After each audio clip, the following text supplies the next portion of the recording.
1986년에서 1991년에 걸쳐서 경기도 화성군 태안읍 반경 2km 이내에서 일어난 성폭행 결합 연쇄살인 사건이다. 공식 명칭은 이춘재 연쇄살인 사건이다. 본래는 화성 연쇄살인 사건이었으나 2019년 12월 17일 경찰의 범인 신상 공개와 함께 바뀌었다.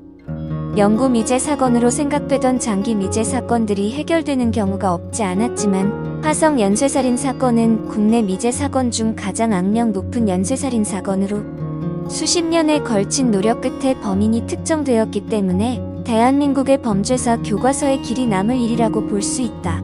그러나 형사소송의 공소시효가 2006년 4월 2일부로 모두 만료되어 법적으로는 유죄 판결을 내릴 수 없는 사건으로 남았다.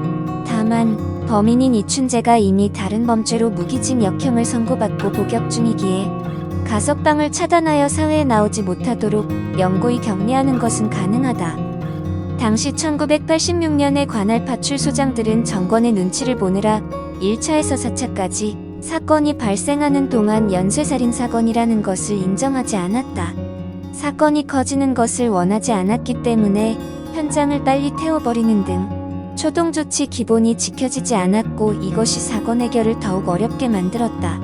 본격적으로 분위기가 흉흉해지며 범인을 잡기 위해 들끓었던 것은 6차 사건 정도였다고 한다. 5차까지만 하더라도 경찰은 피해자 주변 인물들을 중심으로 수사했다고.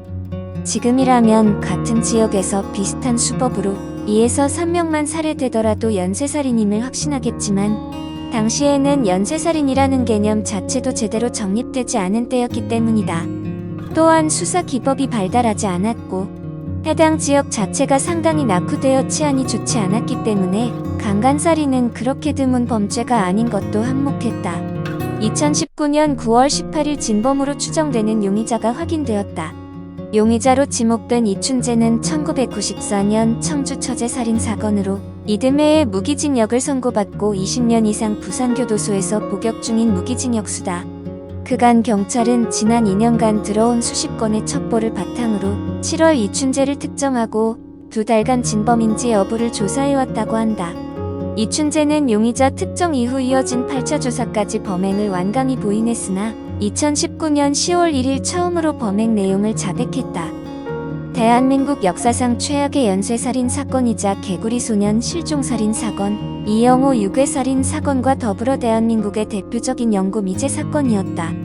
2019년 9월 18일에 DNA 대조로 유력 용의자 이춘재가 특정되었고 2019년 10월 1일 조사에서 이춘재가 화성 연쇄살인 사건 범행을 자백하였다.